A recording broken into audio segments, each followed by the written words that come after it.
Ready.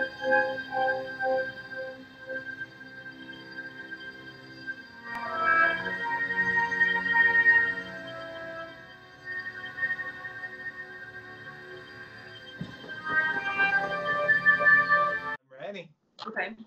Hey guys, welcome back to the channel. I know you have all been waiting with bated breath for the next Chad and Mel movie hour. We apologize for the hiatus.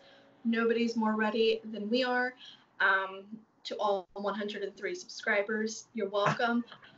So we have come to Alien Covenant, which means that after this, we have Alien, which is what we are doing this whole fucking nonsense for in the first place. So thanks for powering through, and I'm going to turn it over to Chad, and he's going to let us know what's going on in terms of, you know, where we were with Prometheus and where we are now with Covenant, so we can get this damn thing going. Chad. Right, so this is our 6th film, I believe, because we said Alien was number 7. So, wow, we've already done 5. That's not bad, and it was a long break, but I'm glad we're back. And just sorry that it's for Alien Covenant, which is a beautiful film, but I think has a lot of issues. And one interesting thing to note is that, of course, we're now deep into the social media internet age, and I think that there's been more commentary across the internet and YouTube reviews and message boards and Facebook posts, and I think there's just more sheer volume of that than we've almost ever seen with an Alien film before. You know, people vehemently defending it, or attacking it, or saying it's shit, or saying it's great. And but I'll start us off with some basic facts about it, and then we can kind of like go into it more. So the film is, first I want to say it's produced by David Giler, Walter Hill, Ridley Scott, and a few others, but those 3 main producers carry over like from Alien 1 and throughout the franchise, and were attached all the way from the beginning of the franchise. So that like looks like a good start, but hang on. And then, of course, it's also directed by Ridley Scott, which is great. He did Alien and he did Prometheus, so he's carrying the torch of the series. And it's edited by the same guy, Pietro Scalia, and it has the same production company, 20th Century Fox. That's about where the similarities end. After that, we see them bringing in all kinds of new writers, none of the old writers, lots of rewrites, which is not a good sign for me for this movie. All new actors, like getting rid of the old actors. Even the score is by someone new, which I own Prometheus on vinyl. It's a really good score, actually. And it's kind of a shame that a lot of these people weren't brought back. So yeah, where to even begin with all of this? Definitely a departure from where we all thought we were going with Prometheus. Prometheus was the start of this great thing that Ridley was going to do, where he was returning to the franchise, and Covenant was supposed to be the next logical film, and there were going to be 2 more films till we bridged the gap to Alien. And then it all went wrong, I feel like, because for a lot of reasons, but they were saying that they were like listening to fan reaction on the internet and adjusting, and I feel like they tried to cram a bunch of films worth into Alien Covenant, and I feel like Alien Covenant is such a rehash of the plot of Alien and all the Alien films, which is weird because it's like it's supposed to be before Alien, but it feels like such a like repeat of Alien in a bad way. And the cast, I think, is not as good as the first film. We talked about how we both love the cast of Prometheus. I didn't think it was perfect, but I did love that casting. And the main female star, Shaw from Prometheus was killed off right away at the beginning of this film and not brought back, and basically replaced by someone who was very much like a Ripley knockoff. Catherine Waterston. Yes, playing Watson. Yeah. To her credit, I think she did a great job with what she was given, but continue. Daniels, that's right. Playing Daniels, yeah. And of course, we both agree that Fassbender is great. I think there's a little too much of him in this film for the film's own good, because even though I'm here for it, you have to know your audience, and I just think that they were all ready to continue what had been set up so well in Prometheus, even though that's not a perfect film either. No film is, but it has significant issues, but they set it up pretty well. And then they just took like a hard right, and they're like, oh, okay, we're just going to adjust to everything that was criticized in Prometheus. Right. And then I think there's way too much, they hung the whole series on Fassbender as David and Walter, and basically said that he kind of created the Xenomorph and stuff, which a lot of people had bad reactions to.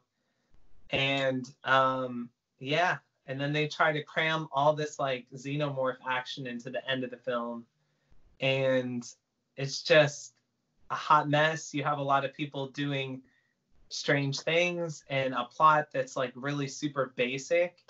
Like, oh no, our ship is like got hit with a solar blast, and so now we have to land on this planet which happens to have the aliens on it, and now we're going to go out without masks and do a bunch of stupid things, bring them back on the ship.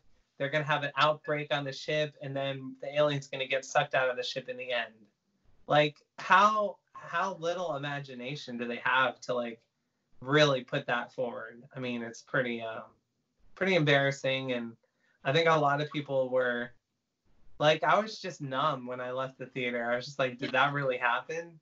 But also like, because I tried to go on with no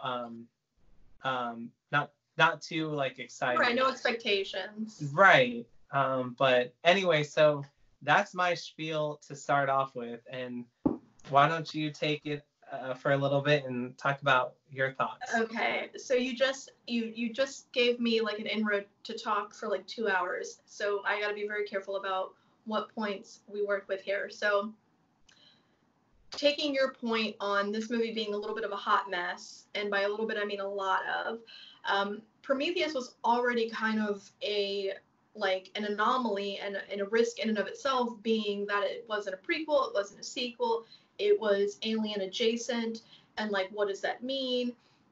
Here we have a new, adjacent, same mythology but adjacent trilogy in the works. But you also have, to your point, the social media influence, the focus grouping influence, the pandering to the audience, the studios trying to make the most money and capitalize on getting asses in the seats. We saw this with Last Jedi and Rise of Skywalker and the mess that they made of that. It's the same thing that's happening with Prometheus and Covenant and what will ultimately play out in Awakening. But yes, I think you are spot on. If we ever see it. If we ever see it. I mean, it's supposedly in production right now. I mean, sure. Knock on wood. I think they said that in like 2016. But yeah. I mean, to your point though, yeah, they focus grouped the shit out of it. Like, the audience didn't know what to do with Prometheus, but that wasn't entirely the audience's fault, because it wasn't something I don't think they knew how to market Prometheus correctly. Right. And therefore people were expecting a new alien. They didn't get it. They were disappointed. Now we're backpedaling, and we're trying to give them more alien when it doesn't make sense to. Right. But also, we can't get rid of Fassbender because he is our Lord and Savior, and we also give you too much Fassbender, which I never thought I would agree with such a statement, but you are correct. They gave us too much Fassbender. They made two Fassbenders kiss. We'll get there. But this I'm movie, here for it. This movie doesn't know what it is. So I'm very interested to see where Awakening ends up, but you have, I think that Ridley was setting something up with Prometheus, right? That was like a very long, like it wasn't a 2-hour thing. Like he was really setting something up, but people didn't have patience. They're like, we want everything in this 2 hours. Right. I saw it as like, we're just ramping up. The next one's going to be amazing. This is The Hobbit. Calm your kids. Yeah. Right. You're going to get another 9 hours if you're patient. Yeah. I mean, you have an excellent cast. As you did in Prometheus, I think they're underutilized. They're not given the best scripts. I mean, Catherine Waterston she's been in some stuff, but like, I think this was one of her first, she's done a lot more since Covenant, but this was kind of one of her put first her on the map. Yeah. She does great, in my opinion, with what she's given, but to your point, it's a Ripley knockoff more so than even the hairstyle obvious with Shaw and Noomi Rapace. Right. Yes. Right. And the tank top, Shaw, the gray tank top. Yeah. She has a gray tank top in Aliens. What, the wife beater? The wife beater. And unlike Noomi Rapace and Shaw, what the hell is her name? Watson? Walken? What the fuck's her name? Oh, Daniels. Daniels. All right, sure. Like she's more of an Aliens Ripley, right? Like she's more of like action Ripley. Where Noomi, if you were gonna compare Noomi to Sigourney, you know, was more of like the newcomer actress with a lot of talent. A little more nuanced. Really do it. This was a little on the nose, but you still have a great cast. Yes. Jussie Smollett was in this before, his whole fucking thing. So no comments there. But you have Carmen Ejogo, who is a queen, and she's excellent. You have Billy Crudup, who is Billy effing Crudup, and I want to talk about him for a moment because he's divine in this movie.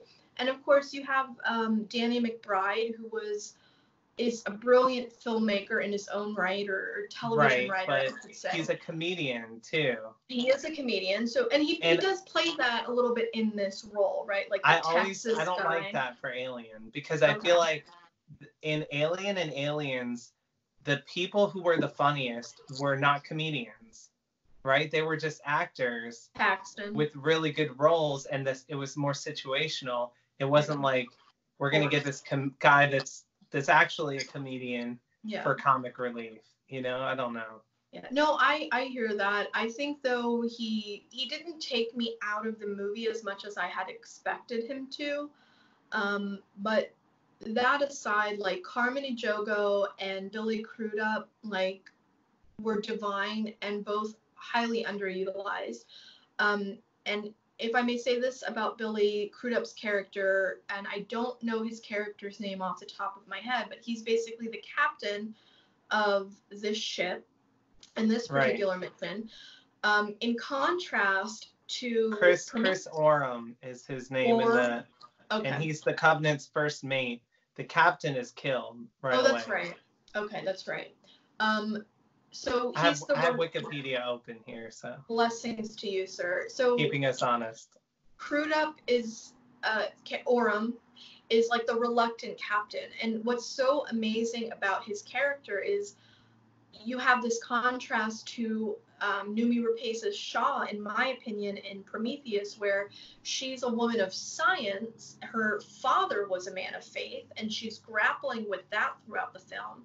And then is ultimately kind of is an amalgamation of both, where Billy's character, Captain, or eventually becomes the Captain Oram, is a very devout person, like a Christian man of faith. Mm-hmm. And he has some pretty amazing lines in the movie, and it's always being set against the challenge of like, can he be this leader of this scientific expedition? Can he be a leader of men and still be like a devout person? And I just think he plays it extremely well.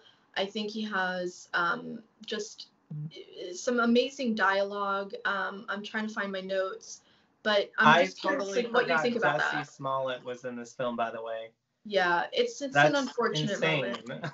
Yeah, he gets killed in the shower whilst having sex, so there's worse ways to go. Which is a terrible scene. It's a terrible scene. I hate that scene, and the alien looks like shit in that scene. The CGI was terrible. So let's get into some technical stuff, and then we can get back to shitting on the cast and the plot. Okay. All right. So according to what my studies have where they've taken me, Covenant is supposed to take place 10 years after the events of Prometheus. Do you concur? I'll fact check that. Dr. Lightmare, do you concur? Stand by. My notes. 7 years. 7 years. My notes say 10. Oh, see, wait a minute. Before we went on this, it's 11 years after Prometheus, but the ship is 7 years from reaching its destination when it's jarred by the solar it's so flare. Ridiculous. Yeah. Okay. So before our hiatus, which apologies to our 103 member audience, I did 5 pages of notes on this movie. I'll just have you know, like 5 pages. Okay, but that's neither here nor there. My notes said 10 years, regardless. It's 11. We have a jump in time.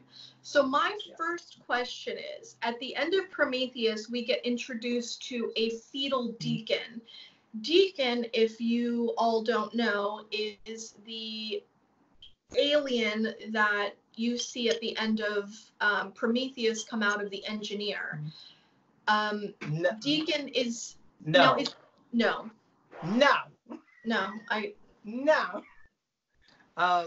that blue... Yes and no. So here we go. The creature that comes out at the end of Prometheus is called the Deacon. That's correct. And it's kind of got this awesome blue skin, and we're all excited to see more of it, right? Because it's the big tease at the end of Prometheus. Never see it again. So it's not in Covenant. The ones in Covenant are called neomorphs. And they're white. My first question is, what happened to Deacon between Prometheus and Covenant? Basically, we'll never know, because the writers were just, the studio was like, it was like this huge, it's the last scene of the film, and it was this huge tease. And we're left with Shaw, Noomi Rapace's character, giving this amazing performance, having this great character arc, and she's now survived and she's going on. It'd be like if they killed Sigourney Weaver in Aliens, right? No, I get it. All right. It's terrible. We're no longer dealing and they with tease the creature that we don't get to see. Right. Which has the cool job. Deacon is off in some subdimension. We might see in some fan fiction. I don't know. But right now we're dealing with a neomorph. So one of the other things I noticed is you have the ships in Alien and Aliens are very much characters in the film, in my personal opinion. Right. The ships in Prometheus and Covenant are not as much characters. There's not enough time spent on cinematography on them. Right. And the design isn't really up to scratch, where it's like, oh, this is such a, like in Alien and Aliens, the ships are so memorable because of the design, basically. But also because of how the crew interacts with them. Whereas in the new films, it's like, oh, they're saying mother. Oh, there's like a bobbing bird. It's all just a bunch of rehashed shit from the other films with nothing new added. I mean, yeah. Now, we talked about in some of the previous films about the perpetual motion birds that you see, which we will get to in our next video, the pièce de résistance, the Alien video. But you first see it in Alien, you see it in Aliens, they show it in Prometheus, they show it in Covenant. The perpetual motion birds or something that's constantly moving. They do show it in Covenant, which I thought was a nice homage. People take issue with that because it's like gravity and science, but it's like you're also inside of an artificial atmosphere. There might be an air conditioning. There was gravity on the ship, though. Right. What I like is that I thought it was genius to originally do it in the first film, because Ridley Scott has said in interviews that he needed certain things to have motion on the ship just for cinematography, like as the camera's going by. certain little things caught movement, but it almost made you even more hyper aware of how still everything was because of these one or two little things. So it was like a stroke of genius that he had, like, that wasn't in the script. And that's where, like, Ridley really shines. But for him to bring it back... It also kind of grounds the audience, too, in a little bit of reality. But for him to bring nothing new like that, but to bring that back as fan service, yeah, it was fun in the moment when I was in the theater, not gonna lie. I was like, oh, it's the bird. But in the long run, that's lazy. I will give it to you. But I mean, one or two of those things we can let slide, but I think that there's too many. It adds up. It does add up. Okay. It is a nice little nod in the moment, though. So we have the return of David / Walter. So I want to get into a little bit of that and his relationship with Guy Pearce, who is Peter Weyland. One of my biggest, like, moments, like, cringeworthy moments, and just like, who the fuck's idea was to put James Franco in this movie. And this was like pre-controversy James Franco. Like, James Franco's not in the movie, but he's Daniel's lover who dies in cryosleep, and it's like you see him on a video and it looks like they're just using B-roll from 127 hours. It's like, yeah, why are you doing why this? Why is he even in it? But I think he's a good actor. I almost wish he had a bigger part. I mean... But it took me out of the movie because it was the way they used him was haphazard and totally distracting, yes. So that happens in, like, the first 5 minutes of the movie. But then let's actually backtrack to the opening sequence, which is this beautifully set, beautifully shot scene of Peter Weyland and David in we don't know where they are, but you have the statue of David. It's Weyland's quarters. We don't know if they're here or there or wherever. And you have Maker and Makey. You have Maker and son interacting, and then David is playing Wagner on the piano. I mean, it's absolutely I think Fassbender's even better in this film. He's given so much more to do with two characters, and I mean, he can do no wrong as an actor. He's an incredibly gifted actor, and the subtlety with which he communicates physically that he's an android is remarkably genius. I mean, he's one of the most gifted actors of our time. But that's not to say that they used him perfectly. But he is perfect in the role. Well fucking said. And the documentary that you introduced me to, which is called Furious Gods. Yeah, yes. Yeah, Furious Gods, The Making of Prometheus, which is incredible. That shows some of the costume choices that they made for David, one of which was the flip-flops, which I thought were brilliant, and some of that kind of carries over.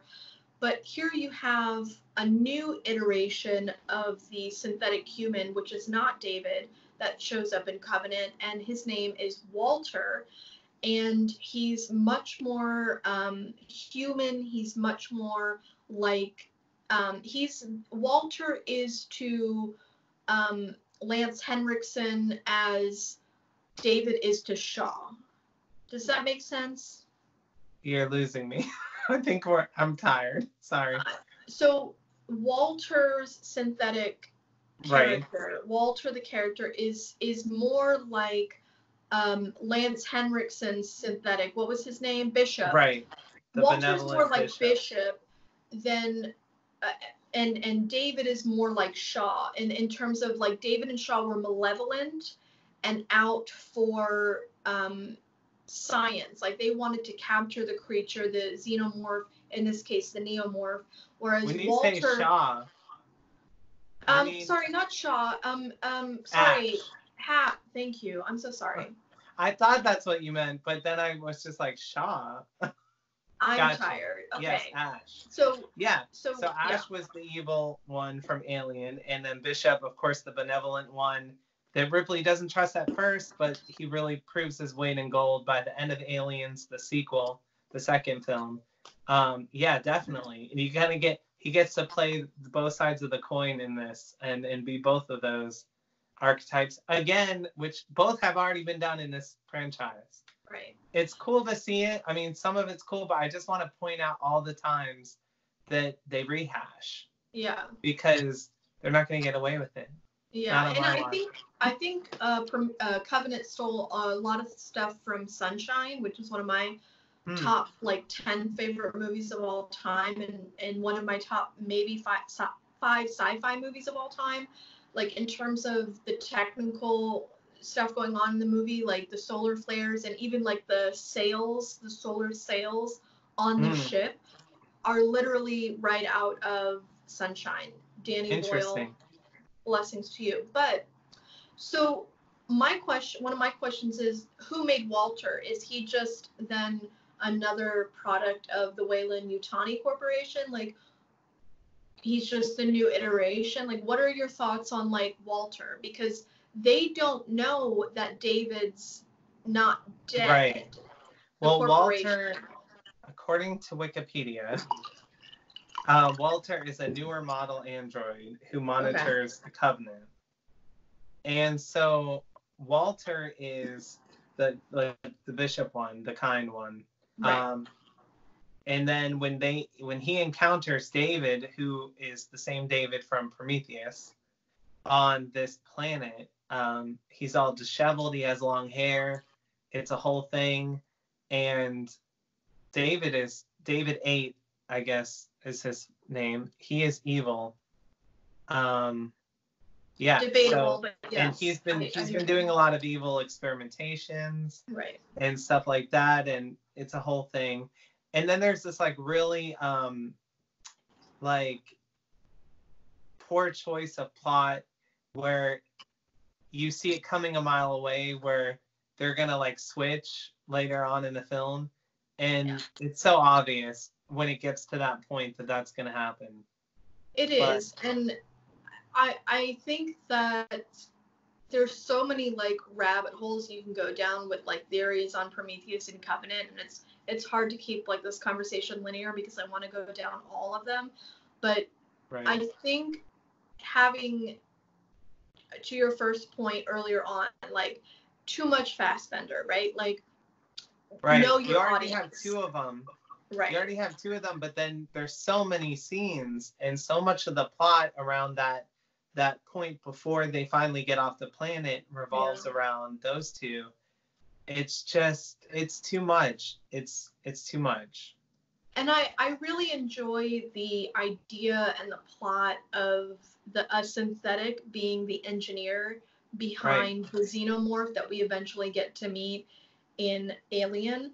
I think that's a very interesting, dynamic to introduce to this mythology. But I think as much as I love Walter and just want to see like Fassbender act, like I don't think Walter and again, God knows what we'll see in Awakening, but Walter seems like a little bit of literally a throwaway character to me. Like he didn't feel necessary to me. Like he gets killed, as far as we know, by David after they make out, which I was there for. But like did we really need David? Like, or excuse me, Walter? We didn't need him. Yeah, it's like know your audience, right? They don't want to watch.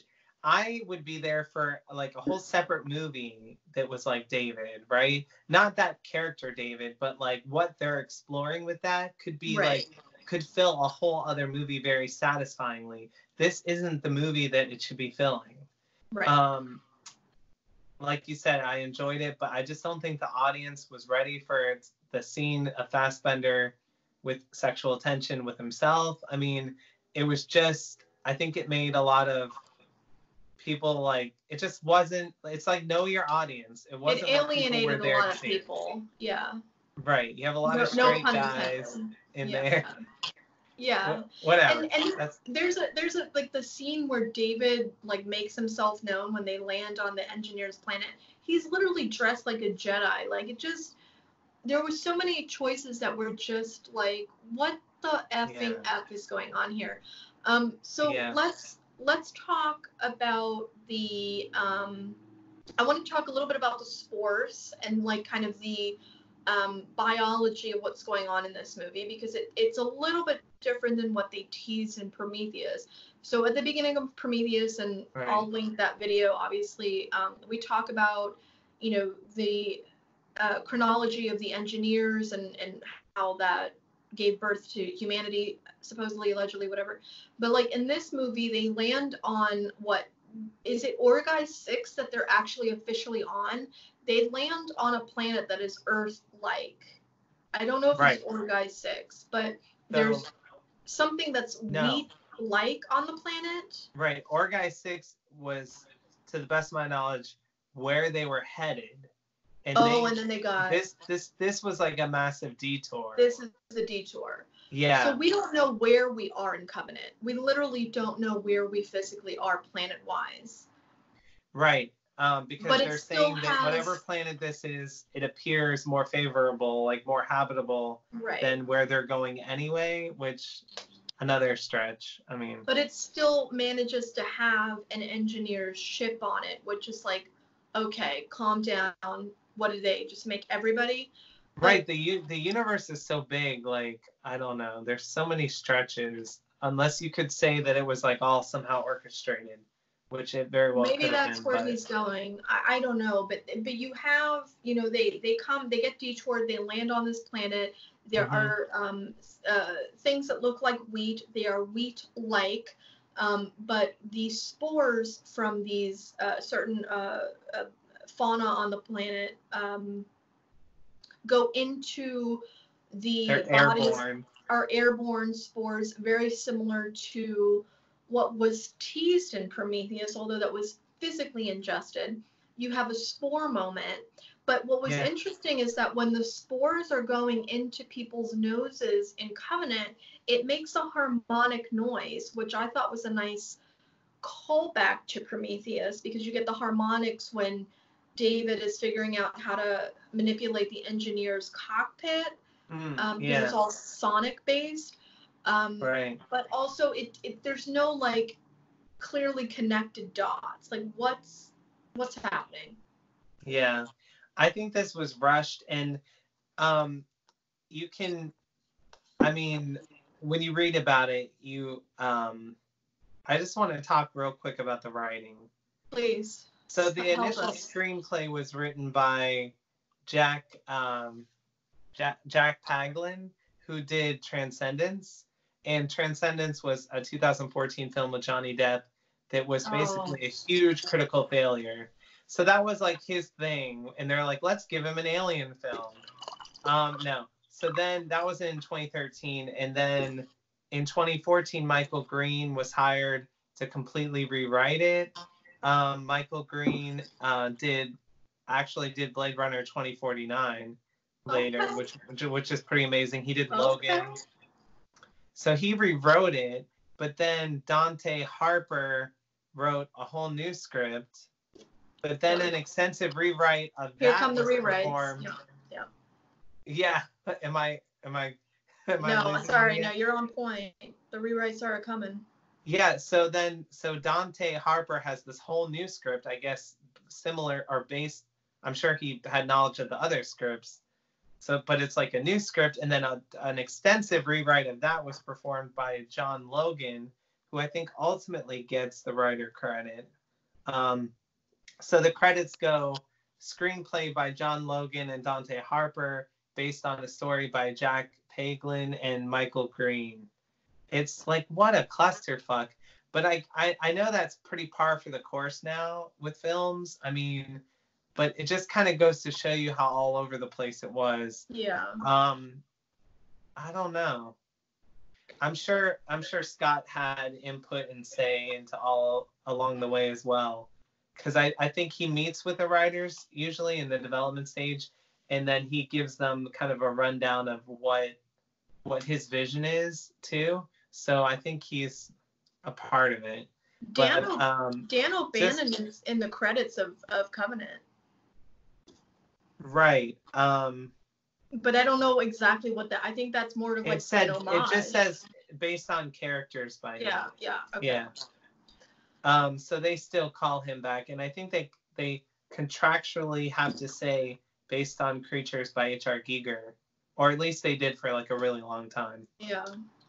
So I just think, like, personally, I think that kind of seems like a hot mess. It is. It absolutely and according to what I've read, the studio was the one who axed Numi Rapace from Covenant. They were like, we don't want to bring her back. They thought there was bad blood. They're like, we want to start fresh more. We're going to continue it, but it's going to be like this new, a little bit more action, a lot more Xenomorph at the end. Where Xenomorph? We didn't even get that. Right. Well, right. Okay, so we got to talk this. Let me preach this for a minute.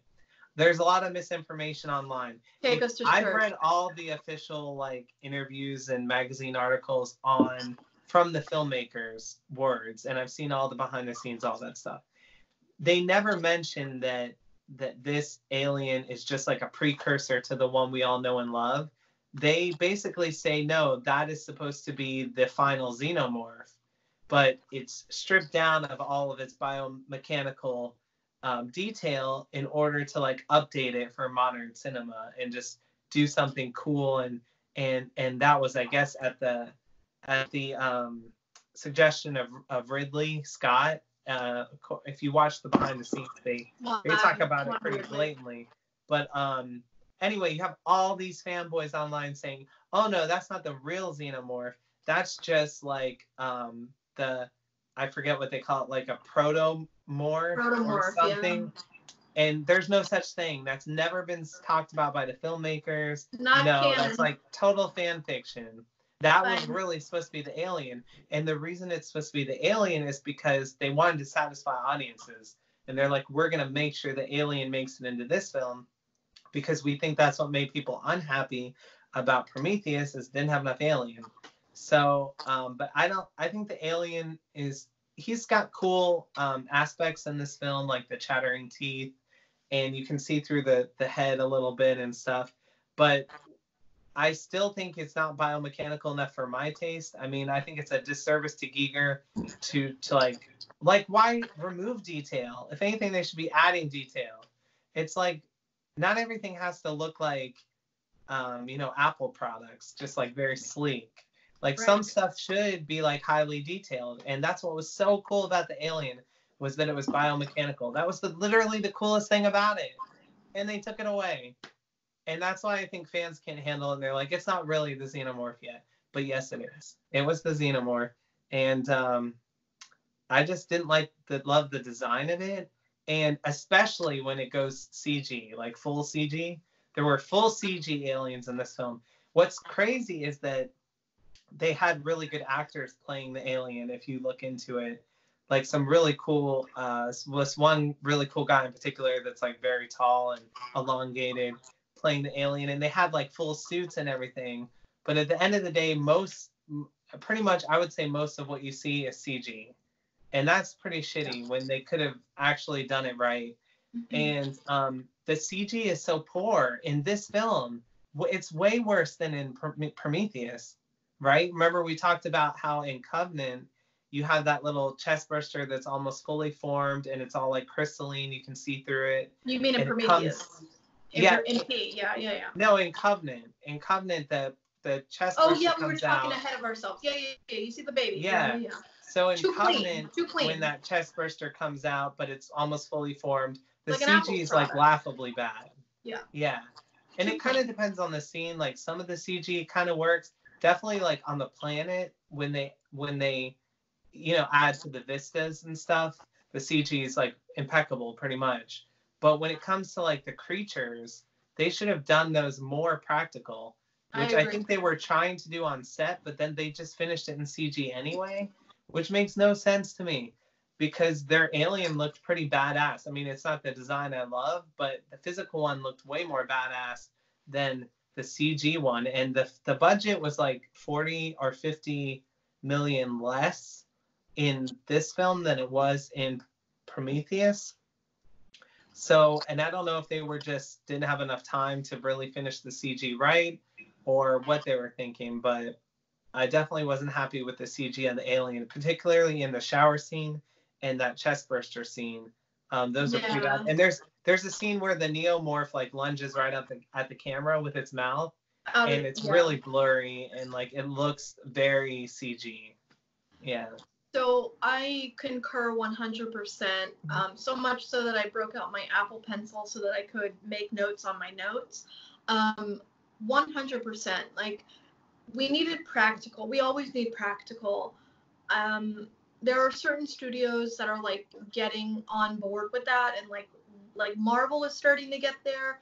Star Wars definitely started to get there, but they're still focus grouping shit too much.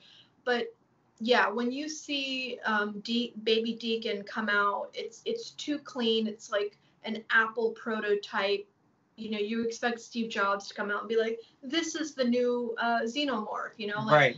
it's perfect.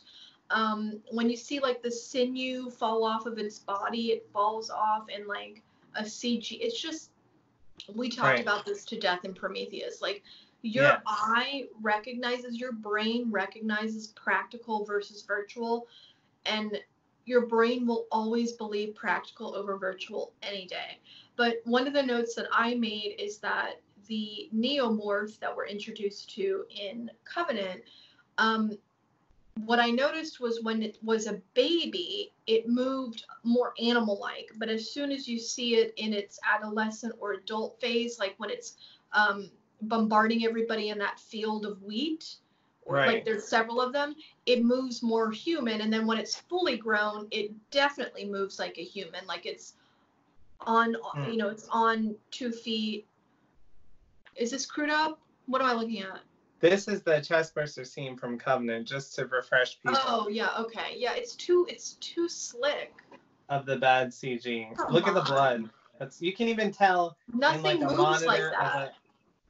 You can even tell in this poor quality here that the CG is just not. Nothing great. moves like that. Right, and he's not even moving with the body. It's just coming perfect. out of really. It's perfect. You don't want it to be perfect. Well, it is the perfect organism. But you know what But I agree. Look how fake Yeah. it looks, though. It looks so fake. Yeah. No. The movement's not great. Yeah. No, come on. Get out of here. You know what looked better? Fucking Hello, My Baby, Hello, My Darling, Hello, My Valentine from Right. Spaceballs. Get out of here. Even that looked better. Even that Spaceballs. looked better. Spaceballs So, alien. And they got John Hurt. They got John Hurt. We're at 5 after. Right. You want to go another 10? Sure. Yeah, let's finish it out.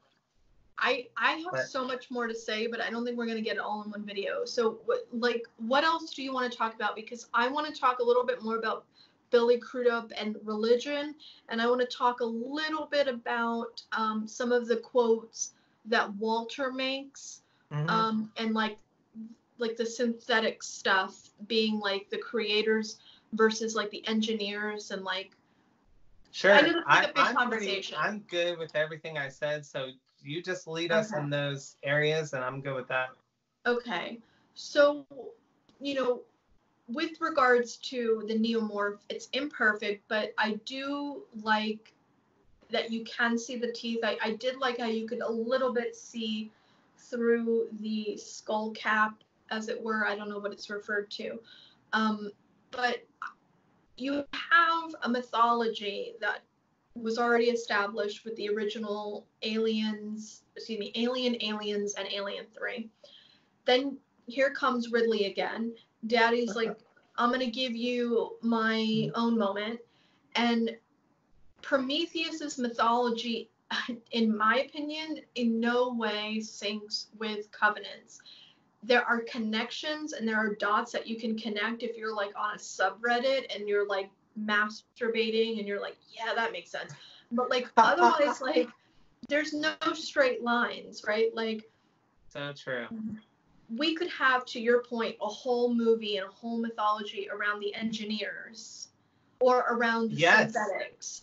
But instead they're putting it all together and none of it makes any sense. So there is a deleted scene in Covenant which actually ends up tying the mythology together with the spores a little bit. You can find this clip on YouTube. I'll link it below. But ultimately, for a theater-going audience, you have these engineers who allegedly created us. They also allegedly created the Xenomorph, Deacon, Neomorph, Protomorph, Morph, Predalians, all of it, right? Like, here we go down the rabbit hole. And then enter Fassbender. Here comes Fassbender, all right? And then he's busy making out with his other Fassbender. And in the meantime, he finds time to create his own creation, which is the Neomorph. Correct me if I'm wrong on this, Chad, but he's down on the engineer's planet after a mass genocide. He's down there alone for many years. After he and Shaw have crashed, well, 11 years-ish, we know, right, since Prometheus. Yeah. And he's been tinkering and he's been dissecting on Shaw, who he had mad respect for and mad love for, and he's using her body, and he's making all of the sciences, and then he figures out using insects, and they used models of like beetles and scarabs in his art in the Covenant, but he's basically crossbreeding insects with what? Neomorphs? To create eggs? Explain it to me. Well, he's definitely using the black goo, I'm sure, from the first film. The goo is there, but like what part does it all play? Right. It's so convoluted. Just when you think you have a handle on this new way of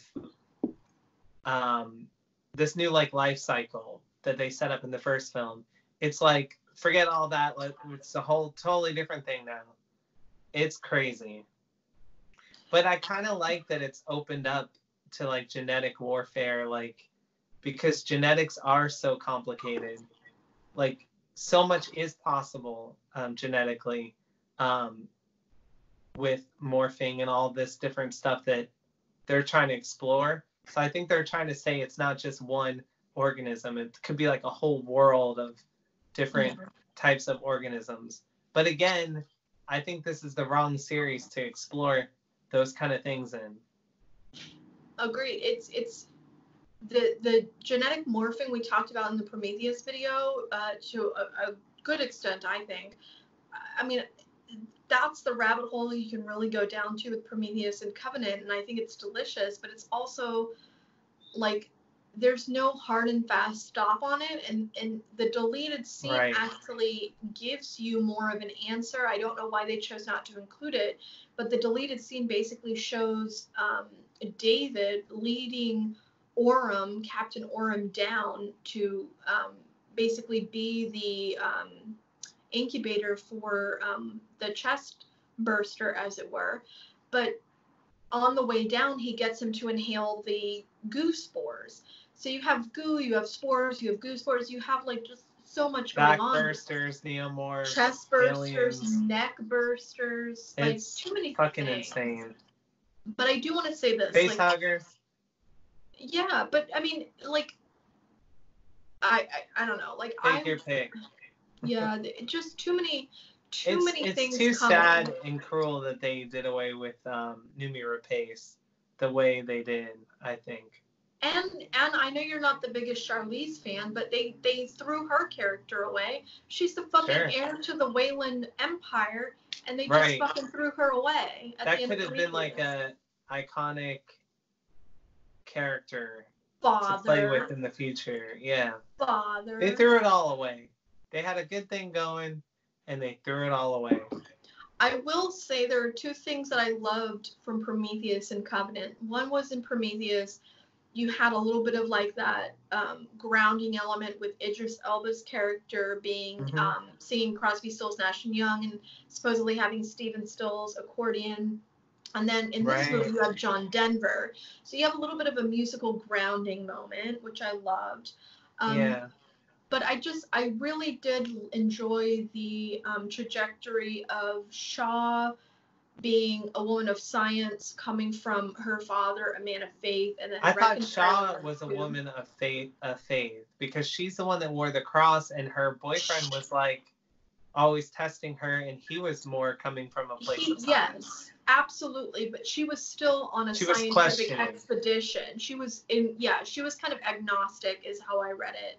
Really? And then, because she wore the cross. But I think she wore it more out of adoration and respect for her father, whereas she was an anthropologist and an explorer. But yes, ultimately she was a woman of faith, and I totally believe that.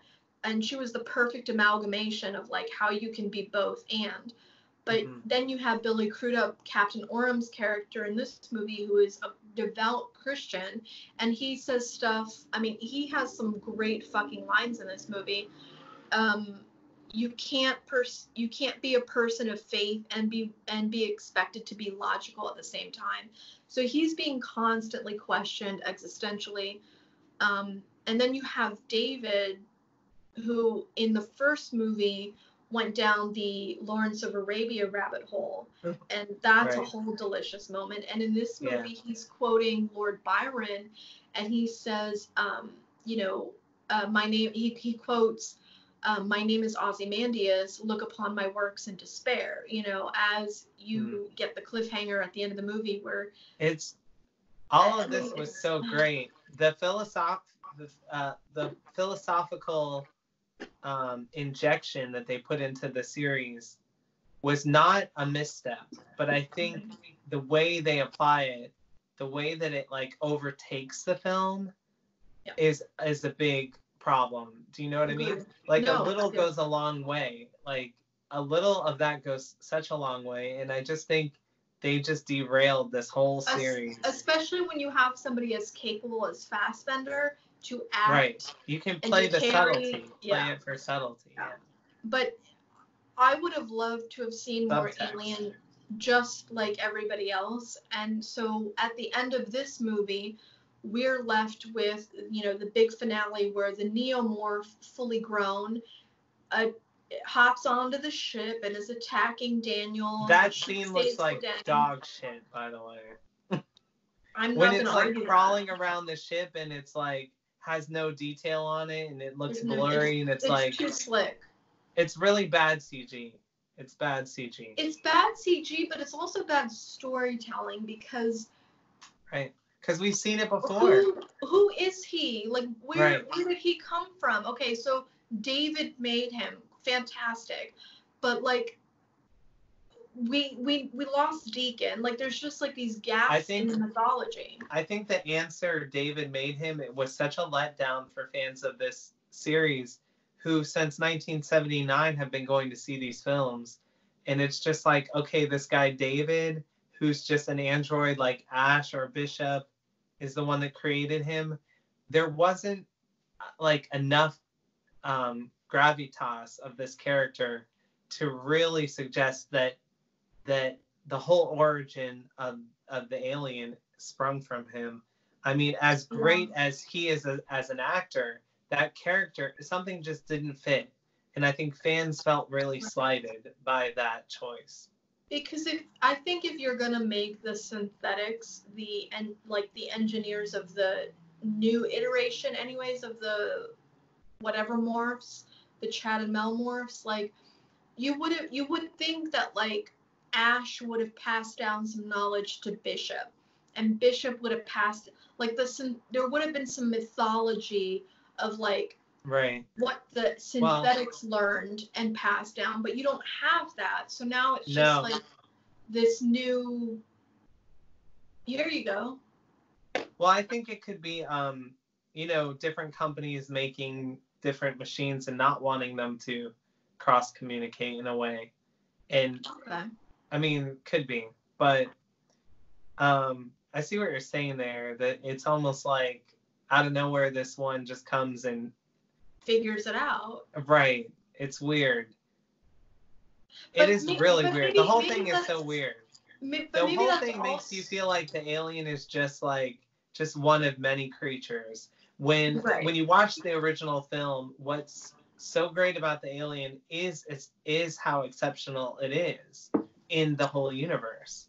So then to be told, well, there's just DNA shit happening everywhere. We got spores here. We got giant octopus creatures there. It's like, it makes it dilutes it. It does. And the last thing that the last thing they need to be doing is diluting the alien in this series. I mean, agreed. They're already working up against a heavily diluted concept and series. So to me, that begs two questions, and these will be our cliffhangers. Number one is, in this dilution of the mythology and the character of the alien itself, like, do you think, because the alien, the classic xenomorph that we will introduce you all to in our next video, Alien, it's a special edition that is the ultimate perfect organism.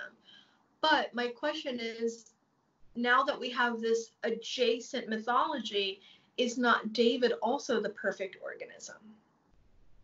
Oh, I didn't expect that. You didn't expect that. You're just going to throw that out there like that. Is not David also a perfect organism? Yeah, I think you could really easily argue that. And my second question is, what do you think Alien Awakening might hold? Well, we can table that for our next video. I'm just going to say briefly that I am very disillusioned in this franchise, which I am such a fan of. And I think most people are fatigued and disillusioned and feel, I don't think conned is the right word, but it's not necessarily the wrong word. Yeah. And I just think with all these different writers and such studio influence and social media influence, they just need a visionary. I don't know if that is Ridley, if he's that visionary, but if he is, then trust the man and let the man guide the ship, or woman, or whoever they choose. Right. Guide that ship. It has to be someone specific's vision. And it has to be someone who is a good pick for that. Right. A lot of these writers don't seem to me, they were fans of Alien. Who isn't? But that doesn't mean you should be writing the next one. Well. Anyway, so I don't know. They've been saying forever that they're writing it. I haven't heard that they started filming. There's production going on for Awakening, but really, that's what I've heard. I'll have to look more into it. I'm a bad fan that I don't know that, but I'm not necessarily looking forward to it. I think it would be more like Covenant than Prometheus. It's just let's get to where we're going and let's be done with it. Yeah. So with that, I can't imagine it blowing us away. At this juncture, no. No. You're dealing with a very highbrow. You're dealing with a very highbrow audience with a lot of expectations. Sure. So no. But yeah, with that, we thank you guys for watching. I hope you guys are ready, because what we have coming next is hopefully going to make you poop your pants. And we love you, and thank you, and cheers, and we'll see you on the other side. See you on the other side.